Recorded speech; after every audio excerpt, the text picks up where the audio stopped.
Hello everybody and welcome to That's Football this Sunday at lunchtime. A little bit of an update for you over the weekend. Some positive news for the purists.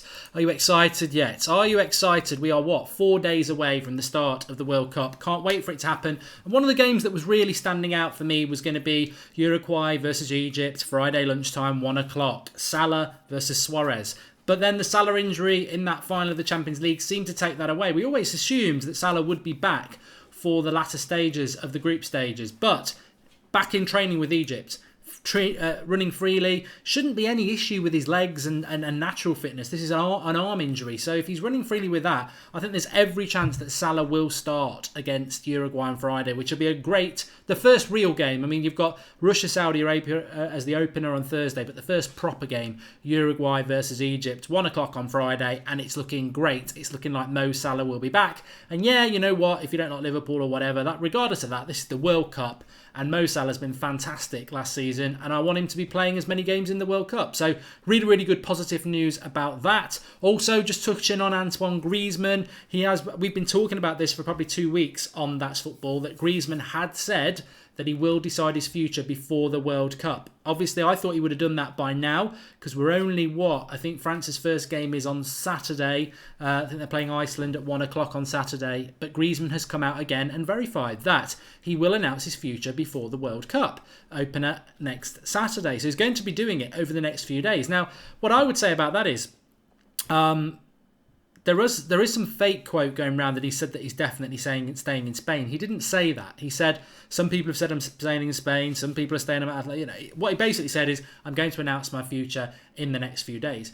My issue with it, I think he will stay in Spain, by the way. I'm leaning towards maybe he's going to Barcelona again now, but I think it will be Barcelona or stay at Atletico. I don't see him going anywhere else. Although, who knows? Could go PSG, could go... I don't think United's realistic, but what surprises me the most about this, and I suppose it shouldn't surprise me because he does hang around with Paul Pogba, is the absolute focus on brand Griezmann. There's a World Cup. There's a World Cup coming up, and he has. It's all about Griezmann announcing where he's going to play next season in club football, and I think that's a little bit arrogant, I suppose, a little bit self-centred. I certainly think, as an Englishman, that if we were in the World Cup and we had someone like Harry Kane saying, I'm going to announce my future on Thursday, a couple of days before the World Cup opener, I'd be like, get over yourself. But maybe that's, I don't know. Maybe some people think it's fine. I don't. I think he just tell people what you're doing. Why you clearly know what you're going to do. Why are you dragging it out? There's a World Cup and everyone wants to get into the World Cup, and it's all about Griezmann. But hopefully he will sort it out soon. Gazed says Liverpool are a laughing stock, to be honest with you. Well, I haven't spoken since this came out last night because Xander did the show last night. At the end of the day, I think Liverpool will go and spend that money elsewhere, and they may end up with something on paper that people think is better than Fekir.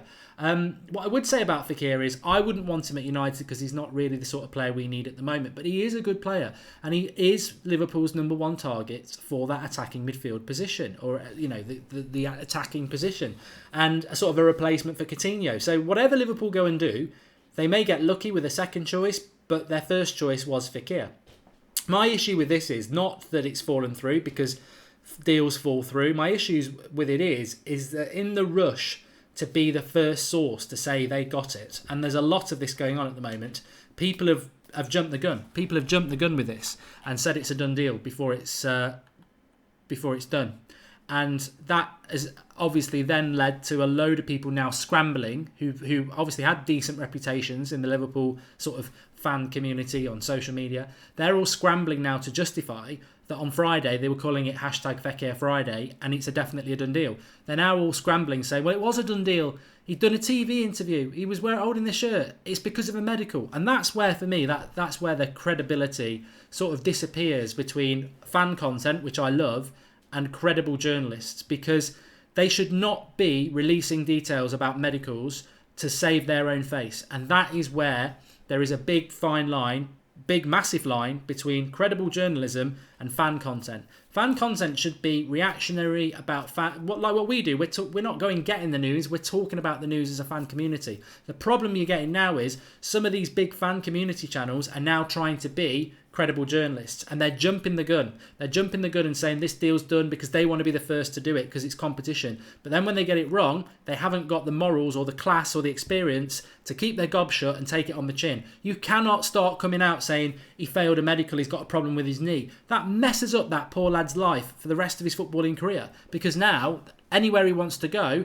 there's going to be real scrutiny on his knee. And maybe, we don't know what the truth is, but if it is to do with a medical issue, that is a medical issue. It should not be leaked out just so big Liverpool accounts can save some credibility. You know, that's the whole point. If you're going to try and be, oh, they were the first to get it right, you've also got to do the tough stuff as well, which is when you get it wrong, keep your gob shut if it's about a medical. And I firmly believe that. I'm not a Liverpool fan, but this could be United, it could be anybody, it doesn't matter. He is an individual at the end of the day who's probably just missed out on a massive pay rise and a dream move to Liverpool. And if that's because of some issue with his knee, then that should not be out in the domain just because Liverpool want to save face. It's not good behaviour, and I don't like that. I don't like that at all. And I hope he ends up getting a move elsewhere. To be honest with you, I hope it gets back on track with Liverpool, because if Liverpool want to sign good players, I don't mind that, but I don't like how that's been handled over the weekend. It's amateurish, and it's basically people just, oh, I was first, but then you're not first and you're wrong. Oh, I'll shift the blame onto somebody else. Take responsibility, because you would have took responsibility if he'd signed on Sunday or on Saturday. That person would have been, look at me, I was right first. So just have some bloody credibility about you. And I don't like it when it's about medicals and things like that, because it's not fair on the player. And I hope he gets a move elsewhere, because the reality is, on Fekir, what I know about him is that he did have a knee injury, a knee operation in the last couple of years, but he's hardly missed any game time since he's been back. So it shouldn't be out there. It shouldn't be out there. And as Snap says, I'm sure Liverpool were aware of that injury. Well, they would do, yeah.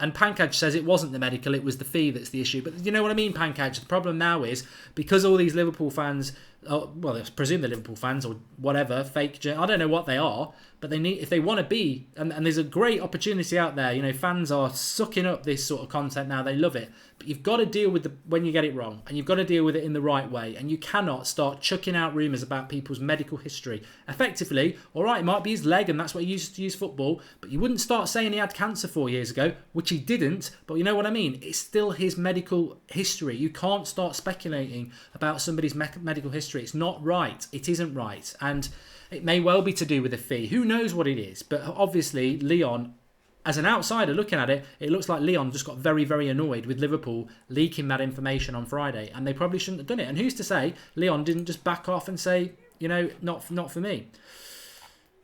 Comments are frozen, Mark. Scroll it. No, they're not. They're moving. They're fine. Okay, let's have a look what else is going on, because it's a busy, busy day. I don't normally do a Sunday show, but there's so much going on, and Xander will be live at 7:30 for the more in-depth chat. Borussia Dortmund and German midfielder Mario Götze will not rule out the possibility of a reunion with Liverpool manager Jurgen Klopp. That is through The Independent. Can you stop that, please? Sorry, children next room being naughty.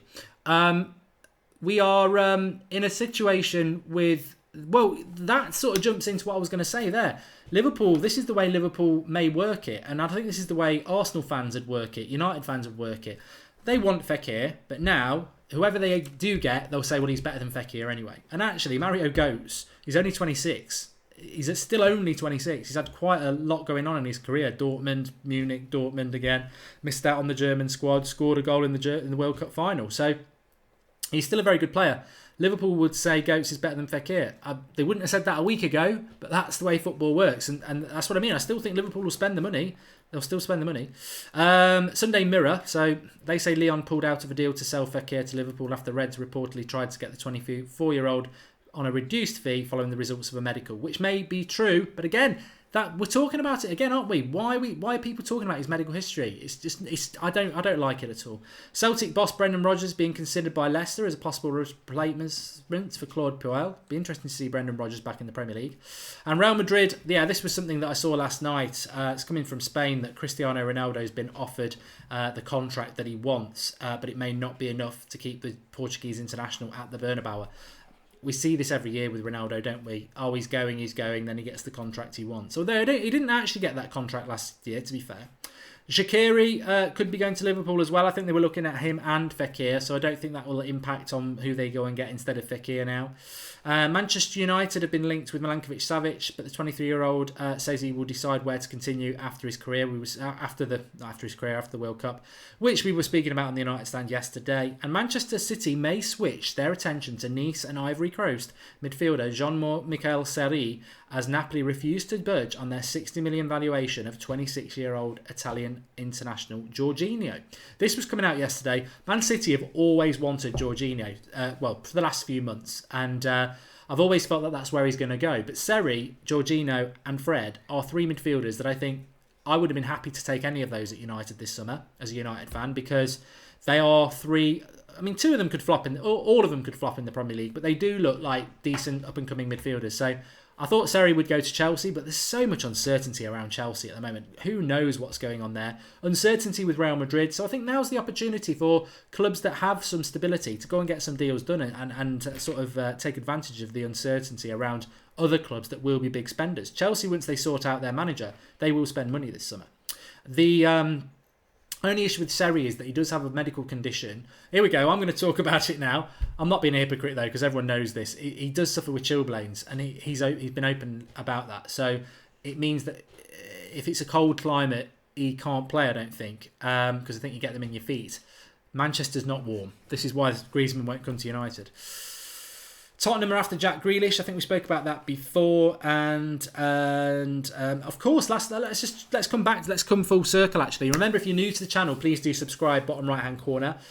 Big week coming up. The World Cup starts on Thursday. We've got our World Cup preview coming up on. I think we're going to do that on either Monday or Tuesday, and very excited about it. Can't wait for it. And we are going to be doing every World Cup game as a watch along. I know we did Champions League and that throughout last season on this channel, and that's where this channel sort of started last September with those. But we are going to I think we can do every single World Cup game as a watch along, starting with Russia, Saudi Arabia on Thursday. Now, France drew with USA last night. USA without Pulisic and not even going to the World Cup.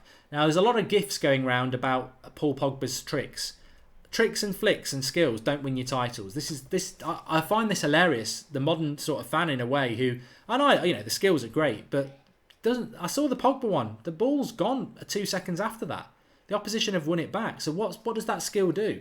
A simple pass 30 yards might have actually scored a goal for France, but the little flick, what does it do? And I think this is where we get lost in this talent. France have got a great team. People talk about Pogba and Griezmann's great friendship. I've never really seen them interact and play well together. They might be great friends off the pitch, but I've never seen that, telepathy or whatever people want to call it. So I think France are a bit like Argentina. Great set of players, but they cannot play together. And it's going to be a big leap of faith for them to be able to do that. But very excited about this World Cup. I've been doing a lot of World Cup FIFA 18 challenges on my channel. In fact, I'm going to go and do one in about 10 minutes time, starting at 2 o'clock, Mark Goldbridge live stream.